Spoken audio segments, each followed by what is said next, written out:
Hello friends, आपका स्वागत है मेरे चैनल भक्ति की शक्ति में। आज मैं आपके लिए बैसाख मास में बड़, पीपल और आकड़े की पेड़ को सींचने की कहानी लेकर आई हूँ। अगर आपको मेरी ये कहानी पसंद आए तो कमेंट बॉक्स में भगवान विष्णु की जय अवश्य लिखें। और अभी तक आपने मेरे चैनल को सब्सक्राइब नहीं किया है तो प्लीज़ सब्सक्राइब कर लें और बेल आइकन पर प्रेस कर दें ताकि मेरे नए आने वाली वीडियो की नोटिफिकेशन आपको मिलती रहे। नर्मदा नदी के तट पर एक छोटा सा गांव था। उस गांव में एक बुजुर्ग वैश्य दंपत्ति रहते थे। उनके 2 बेटे और 2 बहुएं थी। बुजुर्ग वैश्य का रोज का नियम था कि वह रोज नर्मदा नदी में स्नान करने जाते और वहीं स्नान के बाद 1 लोटा जल लेकर सूर्य देव को जल अर्पित करते थे। फिर बड़, पीपल और आकड़े के पेड़ को सींचते थे। यह उनका रोज का नियम था। एक बार की बात है, वैसाख का महीना आने वाला था तो वैश्य ने अपनी पत्नी से कहा कि भाग्यवान, कुछ दिनों से मेरी तबीयत ठीक नहीं है और कल से वैसाख का महीना लगने वाला है। मुझे लगता है कि मेरा नर्मदा नदी के तट पर स्नान करने का नियम टूट जाएगा। तबीयत खराब होने के कारण मैं वहां नहीं जा सकता हूँ। तब वैश्य की पत्नी ने कहा, आप इतने दुखी क्यों होते हैं? भगवान की कृपा से हमारे 2 बेटे और 2 बहुएं हैं। आप अपने दोनों बेटे बहुओं से कह दो, उनमें से कोई ना कोई नर्मदा नदी के तट से जल लेकर आपको दे देगा।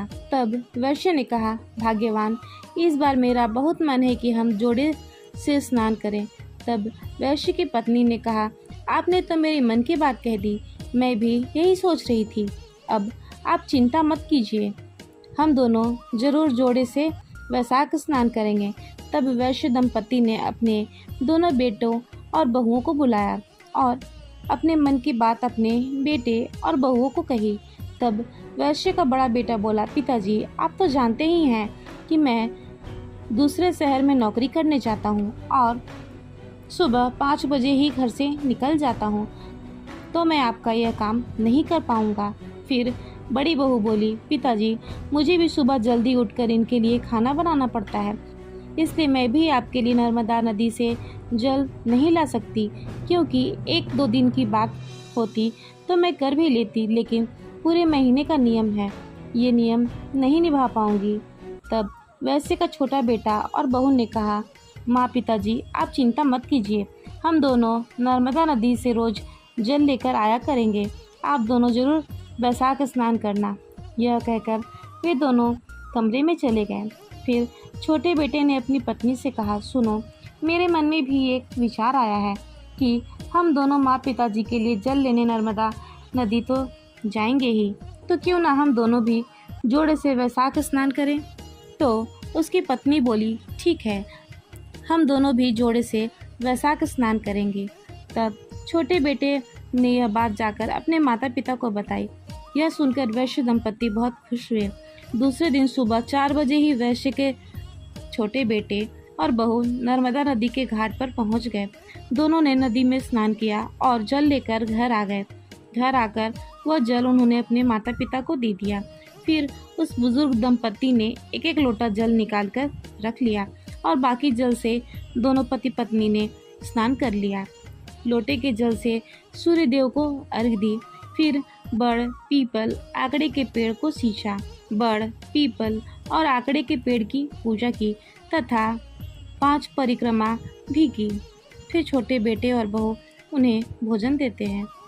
इस तरह पूरा वैसाख का महीना बीत गया। जब वैसाख पूर्णिमा का दिन आने वाला था तो बुजुर्ग दंपति ने अपने बेटे बहू से कहा, तुम दोनों ने भी हमारे साथ वैसाख स्नान किया है। इसका संपूर्ण फल पाने के लिए हमें 2 जोड़ा ब्राह्मण दंपति को भोजन कराना होगा। तब उन्होंने छोटी बहू से कहा, बहू, तुम कल बढ़िया सा भोजन बनाना और 2 जोड़े ब्राह्मण को गांव से बुलाकर ले आना। हम उन्हें भोजन कराएंगे और दक्षिणा भी देंगे। तब बेटा बहू ने कहा, आप लोग जैसा चाहते हो वैसा ही होगा। फिर सुबह छोटी बहू जल्दी उठी और खाना बनाई।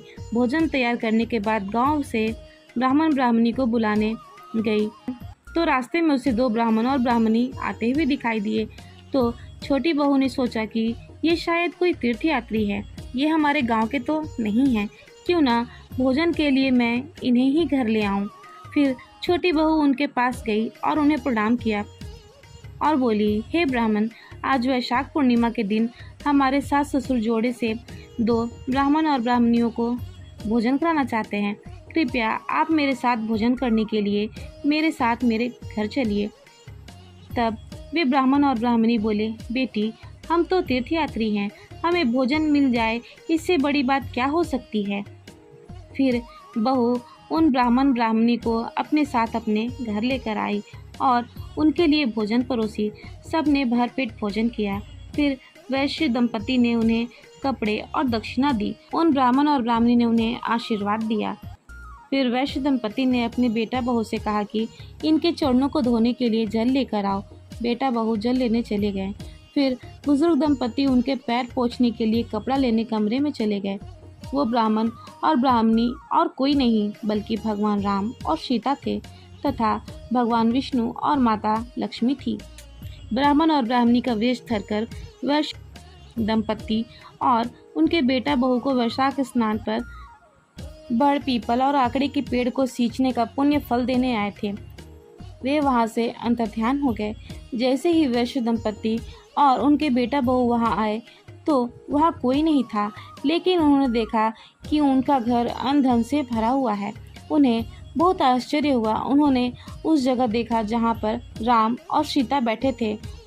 वहां भगवान राम के चरण तथा धनुष के चिन्ह थे और जहां माता सीता बैठी थी वहां मोहरों की थैली थी और जहां भगवान विष्णु बैठे थे वहां चक्र का चिन्ह था और जहां माता लक्ष्मी बैठी थी वहां हीरे मोती सोने चांदी की एक थाली रखी हुई थी। यह खबर पूरे गांव में फैल गई तो वैश्य दंपति के घर सब लोग देखने आए कि यहाँ भगवान प्रकट हुए हैं। वैश्य दंपति के बड़े बेटा बहू को जब यह बात पता चली तो उन्हें बहुत दुख हुआ कि अगर हम भी वैशाख स्नान करते और माँ पिताजी के लिए नर्मदा नदी का जल लेकर आते तो हमें भी भगवान के दर्शन होते। फिर वैश्य दंपति ने गांव वालों से कहा कि बैसाख मास में स्नान करने, बड़ पीपल और आकड़े के पेड़ को सींचने से घर की दरिद्रता दूर होती है तथा घर में सुख समृद्धि का वास होता है। तो हे पीपल देवता, हे वैशाख देव, जैसा सुख आपने वैश्य दंपति को दिया वैसा ही सुख अपने सभी भक्तों को देना। जय हो भगवान विष्णु की। इस वीडियो में इतना ही। अगर आपको मेरी वीडियो अच्छी लगी हो तो मेरे वीडियो को लाइक करें और ज़्यादा से ज़्यादा शेयर करें और मेरे चैनल को सब्सक्राइब करना न भूलें। वीडियो में अंत तक बने रहने के लिए आपका धन्यवाद।